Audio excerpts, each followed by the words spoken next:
Boa noite, meus queridos irmãos e irmãs em Cristo, tanto aqui nos Estados Unidos, onde eu vivo, quanto no Brasil. Por algumas semanas, eu creio que 3 semanas ou 2 semanas no mínimo, nós não tivemos nossos estudos bíblicos por razões diferentes. E enquanto eu preparava a nova lição para essa série, o que nós cremos, o que cremos, eu percebi que eu cometi um erro. Quando nós estudamos sobre o batismo, nós só demos a primeira parte do estudo. E eu prometi que iria completar na semana seguinte, mas por alguma razão eu esqueci desse detalhe e dei uma nova lição sobre a ceia do Senhor, que vocês assistiram, foi a última que nós tivemos. Então o que eu vou fazer hoje é corrigir o meu erro e nós vamos voltar ao assunto de batismo, que nós começamos há várias semanas atrás. E eu vou então fazer uma pequena recapitulação para situar vocês onde nós estamos e talvez alguém assista pela primeira vez agora, não tenha assistido antes, então é importante você ser situado onde nós estamos. Então, como eu falei, essa lição deveria ter sido feita antes da nossa lição sobre a ceia do Senhor, seria a segunda parte da nossa série sobre o batismo. E deixa eu repetir então, o que nós cremos sobre o batismo. Isso é o que está em nossa declaração doutrinária. As Escrituras afirmam que os salvos são feitos membros do corpo de Cristo pelo batismo espiritual administrado pelo Espírito Santo e não por mãos humanas.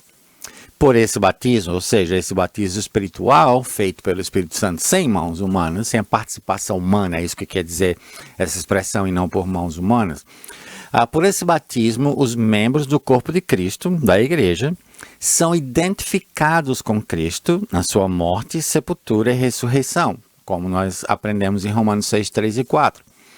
Paulo afirma que há apenas um batismo, e isso é algo que muitos irmãos, infelizmente, ignoram.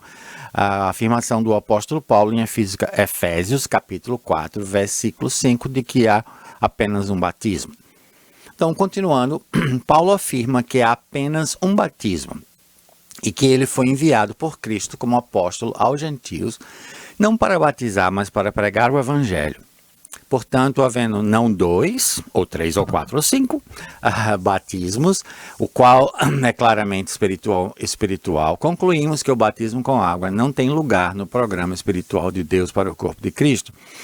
É preciso que nós nos lembremos do fato que há um só batismo para a igreja, que é o corpo de Cristo. Não necessariamente que a Bíblia só menciona em suas páginas um único batismo, porque nós vimos na semana em que nós estudamos a primeira parte da lição sobre o batismo, que há de fato vários batismos mencionados nas Escrituras e que muitos deles nem têm qualquer referência ao uso da água, o batismo com água.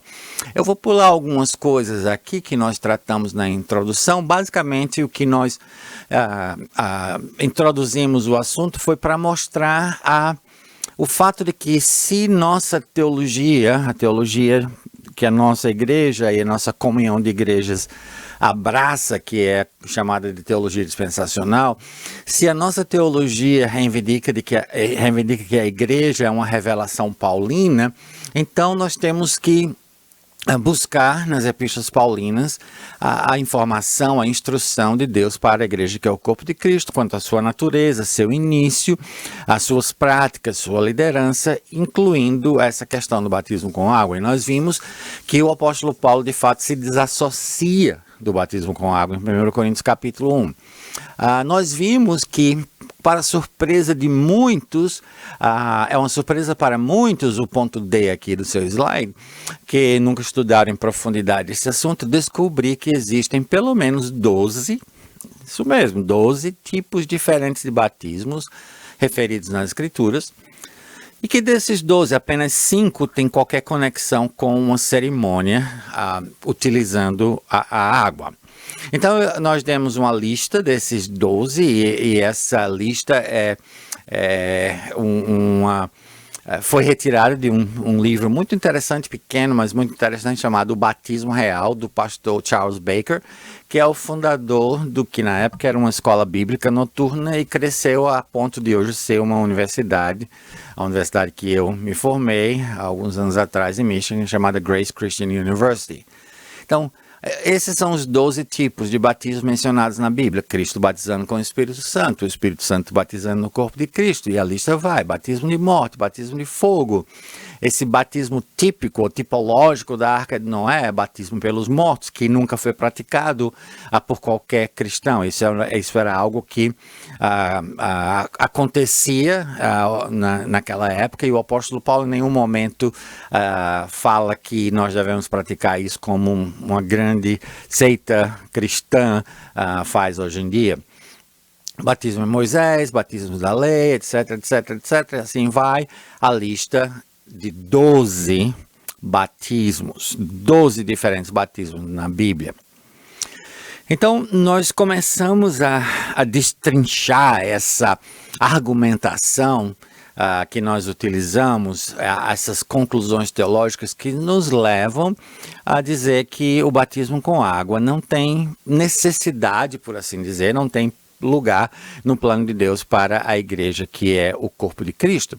E o primeiro elemento dessa desassociação nossa com o batismo é o fato que o apóstolo Paulo mesmo se desassocia do batismo com água.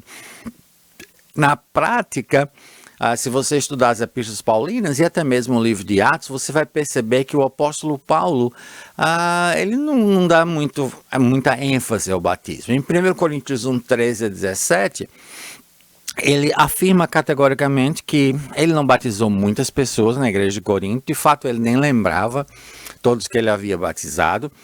E ele afirma, então, a razão disso acontecer, que ele não foi enviado por Cristo para batizar. A interpretação tradicional dessa passagem é que o apóstolo Paulo se desassocia do batismo aqui por causa das divisões que estavam havendo na igreja de Corinto. Ele não queria que alguém dissesse: meu batismo foi melhor que o seu, porque o meu batismo foi executado por Paulo e o seu só foi por fulano ou cicrano.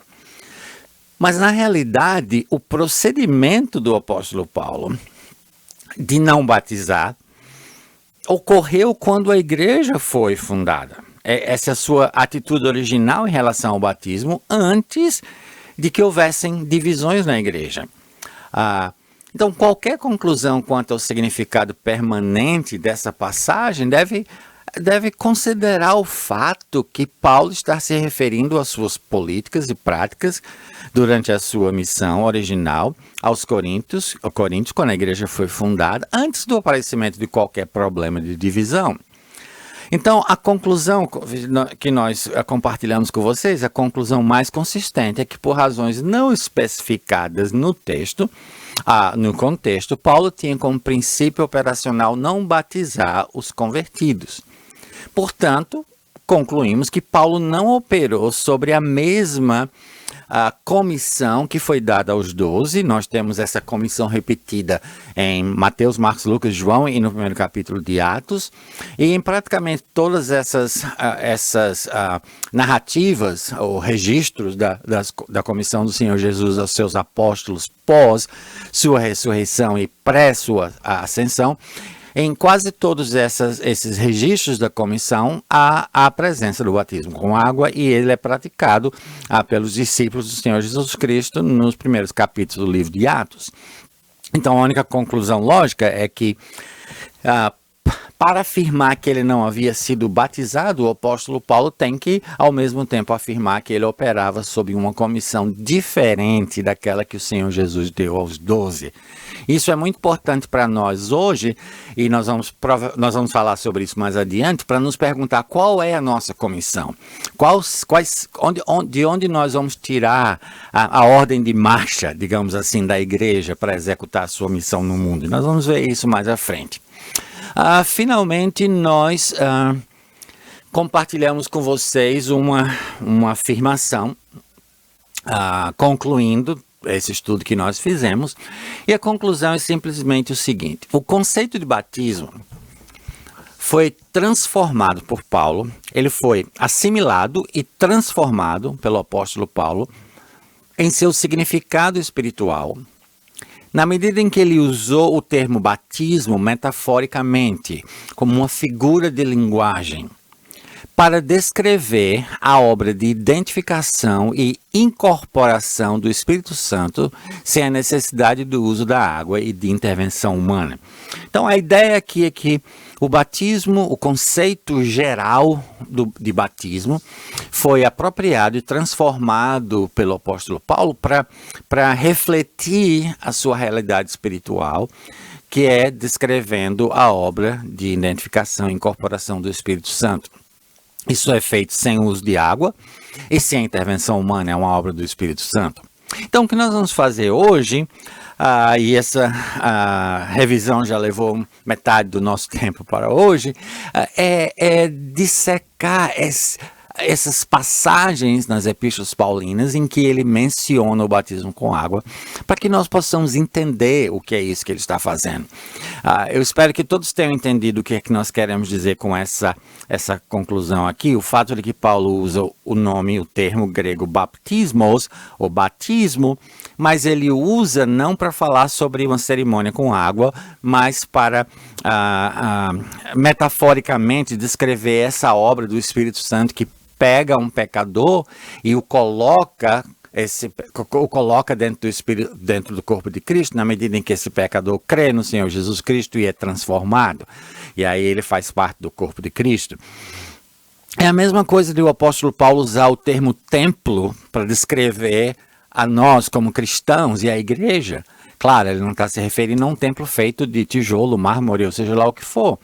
Ele fala em Romanos 12 do sacrifício, ou da dedicação do cristão a Deus como um sacrifício vivo. Claro, ele está usando o conceito de sacrifício de uma forma metafórica. O apóstolo Paulo fala que Cristo é o nosso cordeiro pascal, então ele está usando essa ideia para mostrar uma realidade espiritual da obra de Cristo. O apóstolo Paulo fala que os cristãos são a verdadeira circuncisão, mas ao fazer isso, ele não está falando sobre a circuncisão física, e sim sobre uma obra espiritual. Então, acho que vocês entenderam bem esse conceito. Vamos tentar perceber como é que esse conceito se desenvolve nas epístolas paulinas. A primeira referência, e aqui é mais direta, no sentido de explicar como é que o apóstolo Paulo utiliza o termo batismo, é 1 Coríntios capítulo 12, versículo 13. Ele diz, pois em um só Espírito, todos nós fomos batizados em um só corpo, quer judeus, quer gregos, quer escravos, quer livres, e a todos nós foi dado beber de um só Espírito. Se você ler 1 Coríntios capítulo 12, no contexto, você vai perceber que ele está falando sobre o corpo de Cristo. E nós fomos batizados em um só corpo, o corpo de Cristo, onde judeus, gregos, escravos e livres são iguais, têm o mesmo status diante de Deus, têm a mesma posição diante de Deus, têm as mesmas bênçãos de Deus. E isso tudo feito por essa obra extraordinária, maravilhosa do Espírito Santo de nos batizar em Cristo, ou seja, nos identificar com Cristo. E esse é um exemplo clássico do apóstolo Paulo tomar um ritual judaico, batismo, de uma era anterior e apontar para o seu verdadeiro significado salvífico. Esse batismo de 1 Coríntios 12, 13 representa incorporação em Cristo, ou em outras palavras, união com Cristo. Esse batismo, entendam bem, não é o mesmo batismo do Espírito Santo em Pentecostes, no capítulo 2 de Atos. Porque as ações e as pessoas envolvidas são diferentes. Em Atos, Cristo batiza com o Espírito Santo, ou seja, Cristo derrama sobre os discípulos do Senhor Jesus Cristo reunidos naquele dia, mais ou menos 500 irmãos e irmãs, e eles então recebem o Espírito Santo, e ao receber do Espírito Santo também eles recebem uma série de dons do Espírito Santo. Inclusive eles começam a falar em línguas estrangeiras que eles não tinham aprendido, e agora eles podem comunicar com esses judeus que estão vindo do mundo inteiro para as festividades em Jerusalém. Então, o batismo de Atos 2, nós chamamos o batismo pentecostal, o batismo do dia de Pentecostes, é Cristo batizando com o Espírito Santo. Em 1 Coríntios 12, é o Espírito Santo que é o agente do batismo, é ele que nos batiza em Cristo.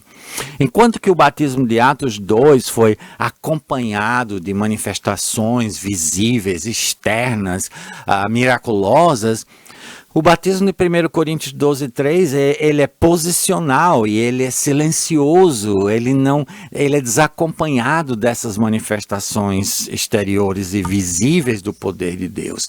Mas esse batismo de 1 Coríntios 12, 13 é absolutamente essencial se alguém para determinar se alguém é salvo ou não é salvo. Porque ser salvo não é ir para a igreja, não é assinar uma declaração doutrinária. Ser salvo é ser inserido nessa nova realidade espiritual que é a igreja, que é o corpo de Cristo. Isso acontece quando nós cremos que Jesus Cristo é o Salvador pela fé e sem entender ou sem perceber, sem sentir nada de extraordinário, o Espírito Santo, de uma forma quieta e silenciosa, faz essa obra em nós e nos torna membros do corpo de Cristo. Outra passagem é Colossenses capítulo 2, versículos 11 e 12, ou melhor, eu creio que é versículos 12 e 13. Colossenses capítulo 2 nos diz o seguinte: nele, em Cristo, também vocês foram circuncidados, não com uma circuncisão feita por mãos humanas, mas pela remoção do corpo da carne, que é a circuncisão de Cristo. E aí ele muda de circuncisão para batismo, tendo sido sepultados juntamente com ele no batismo, no qual vocês também foram ressuscitados por meio da fé no poder de Deus, que o ressuscitou dentre os mortos. Então o que nós temos aqui são dois elementos da experiência religiosa do povo de Israel: a circuncisão, que era o símbolo da aliança abraâmica, o símbolo da aliança de Deus com Abraão, de fazer de Abraão, ou por meio de Abraão, uma grande nação, e através da descendência de Abraão abençoar toda a terra.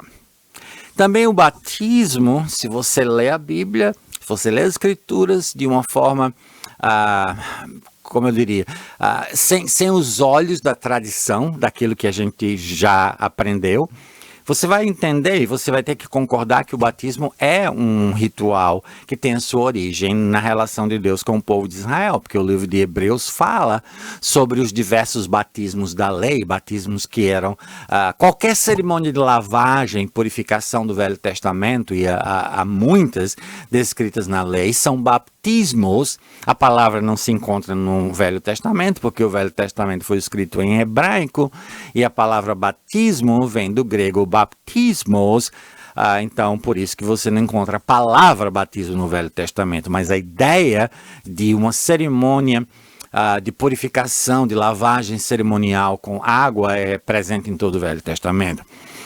Então o apóstolo Paulo aqui fala de uma circuncisão feita não por mãos humanas, e um batismo também feito não por mãos humanas. Em outras palavras, ele está afirmando aqui que nós cristãos experimentamos uma circuncisão espiritual e um batismo espiritual, ambos efetuados sem qualquer intervenção humana.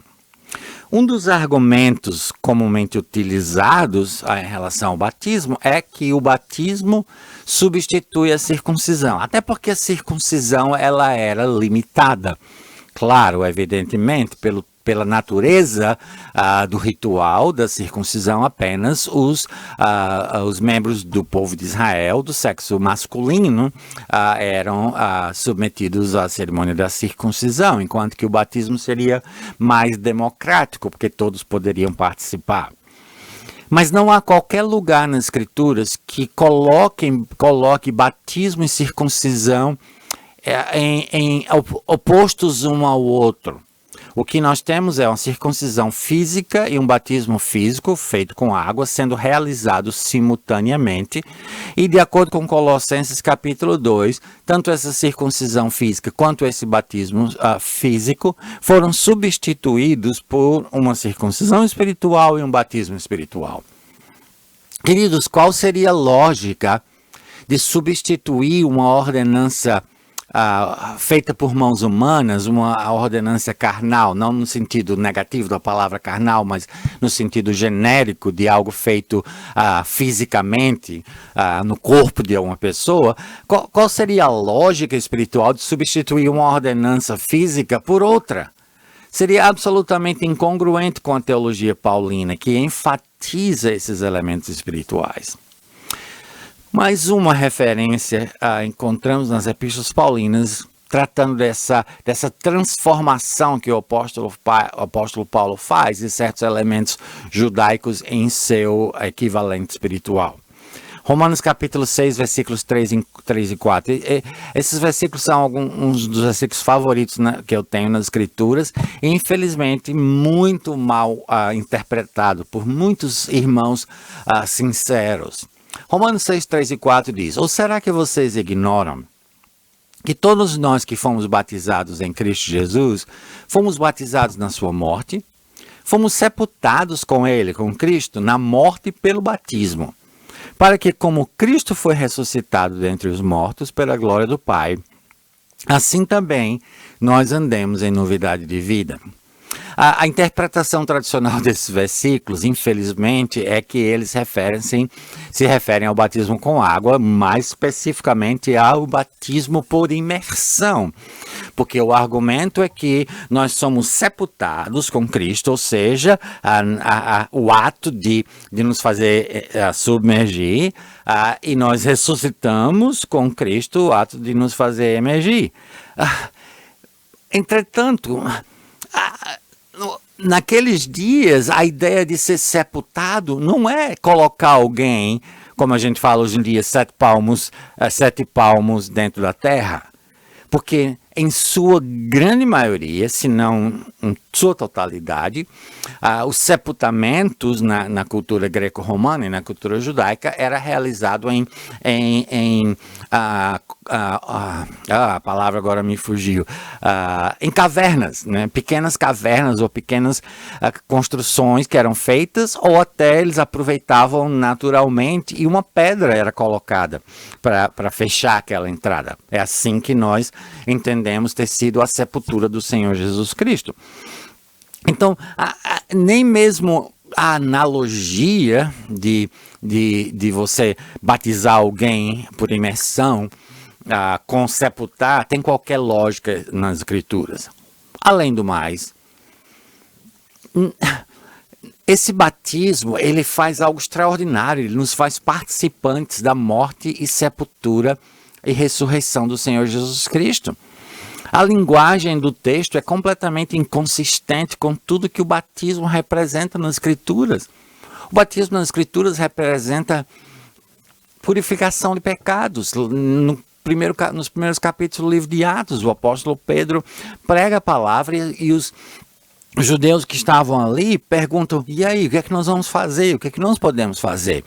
E Pedro está acusando e culpando aquela geração de ter sido a geração que levou o Senhor Jesus Cristo à cruz do Calvário. Eles literalmente crucificaram o Messias que Deus enviou a eles. E quando perguntados o que fazer, o que Pedro disse? Arrependam-se e sejam batizados para a remissão de pecados. Então essa era a função do batismo com água, era uma cerimônia de lavagem e purificação, de remoção de pecados. Então, esse batismo, ele resulta na quebra do poder do pecado, na implantação da natureza divina no crente. Essa é uma operação que ocorre, número 1, no momento da nossa salvação, e número 2, que somente o Espírito de Deus tem a capacidade de realizar. Não são as palavras de um pastor, de um bispo ou de qualquer outro líder religioso humano que vão incorporar o cristão ou implantar no cristão a natureza divina e assim incorporá-lo no corpo de Cristo. Mais uma antes da gente concluir. Efésios 4:5. E essa é uma passagem bem simples, não é? Efésios 4:5. Há um só Senhor, uma só fé, um só batismo. Não há qualquer evidência no contexto para interpretar esse batismo como ritual, como o batismo com água. Se você ler o contexto de Efésios capítulo 4, você vai perceber que o objetivo é a unidade do Espírito. Paulo está escrevendo aos Efésios para promover a unidade da igreja em Cristo. E esse batismo é um de 7 elementos que ele cita nessa passagem como sendo sine qua non, indispensáveis para a unidade do Espírito. Nesse versículo apenas nós temos 3, um só Senhor, uma só fé, um só batismo. Mas nós temos outros, um só Deus e Pai, por exemplo. Então, lê o contexto de Efésios, você vai entender perfeitamente. Os outros 6 elementos dessas condições essenciais para a unidade do Espírito são realidades espirituais, sem qualquer conotação ritual. O contexto da passagem está repleto de referências a dinâmicas, operações espirituais de Deus pelo Espírito Santo na vida do crente, na vida do cristão, na vida da igreja, para a promoção da unidade do Espírito.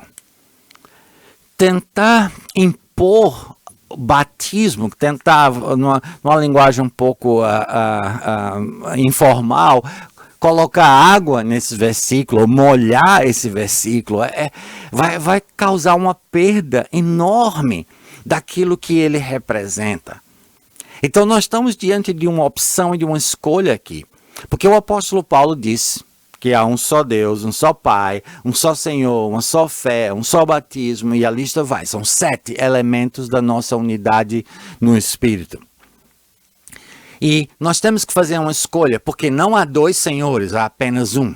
Não há 2 fés, há apenas uma fé. Tanto é que em Gálatas capítulo 1, o apóstolo Paulo diz: se alguém pregar outro evangelho diferente do que eu preguei, que seja maldição, seja anátema. Então nós estamos diante de uma escolha, e a escolha há um só batismo, né? Essa expressão é irredutível, você não tem como ir ao redor. O apóstolo Paulo afirma que para a igreja, que é o corpo de Cristo, há um só batismo. A pergunta é qual? E eu creio que quando você estuda de uma forma, com a mente aberta, as escrituras, você vai perceber que esse um só batismo, esse batismo exclusivo e único para a vida da igreja, que é o corpo de Cristo, é o batismo espiritual que a gente viu em 1 Coríntios 12, Romanos 6 e Colossenses 2. Mais uma para concluir. Gálatas 3, 26 e 20 a 28. Veja só o que esses versículos dizem. Pois todos vocês são filhos de Deus, mediante a fé em Cristo Jesus. Como? Por que é que todos são filhos de Deus? Ele afirma, ele ensina, ele explica. Porque todos vocês que foram batizados em Cristo Jesus, de Cristo se revestiram. Aqui nós temos 1 Coríntios capítulo 12, fomos batizados em um só Espírito. Nós temos Romanos 6, 3 e 4, nós morremos, fomos sepultados e ressuscitamos com Cristo. Assim sendo, não pode haver judeu, nem grego, nem escravo, nem liberto, nem homem, nem mulher, porque todos vocês são um em Cristo Jesus. Aqui nós temos, mais uma vez, esse batismo conectado com a obra de unidade no corpo de Cristo. Esse batismo é feito em Cristo. E é evidente que somente o Espírito Santo pode colocar o pecador, identificar, unir, grudar, colar o pecador com Cristo para toda a eternidade. Todos, sem exceção, que experimentam esse batismo são revestidos de Cristo, se tornam filhos de Deus e filhas de Deus, são salvos. Com certeza isso não pode ser dito a respeito de todas as pessoas que se batizaram cerimonialmente, porque nós sabemos que muita gente que se batizou cerimonialmente não eram verdadeiros cristãos, eles simplesmente se submeteram a algo humano sem nem entender o que estavam fazendo. Então, queridos, para nós a questão do batismo ela é importante, no sentido de que preservemos o que a palavra de Deus tem a dizer sobre esse batismo espiritual que nos coloca em Cristo Jesus.